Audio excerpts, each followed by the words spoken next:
Hər kəs salamlayıram. Dostlar, nizam-intizamla motivasiyanın arasında böyük bir fərq var. Əksəriyyəti deyir, demək olar eyni şeydir. Xeyr, dostum.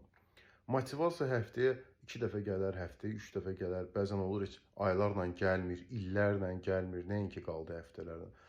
Amma ki, nizam-intizam hər gündür. Sən nəyisə eləmək istəmirsənsə, amma eləyirsən. Bax, odur nizam-intizam. Və eləyəndən sonra sabahsı gün deyirsən ki, mən nə yaxşı ki, onu elədim. Bax, əsas məsələ budur, dostlar. Motivasiya indi mən əksəriyyətindən danışıram. Bəzən indi bu videonu da görəndə deyəcəklər, nə gözəl danışdı, motivasiya var. Motivasiya elə otaqda qalacaq. İnan gəlir çəkini qapıdan çıxana kimi. Amma nizam-intizam heç nəyə fikir vermirsən. Heç kənara da fokuslanmırsan. Heç yana, sola, sağa baxmırsan. Ancaq irəli. Vəssalam. Yəni ona görə deyirəm ki, nəysə problem axtaranda insan gərək birinci özündə axtarsın. Yəni psixoloji. Hər kəsə uğurlar.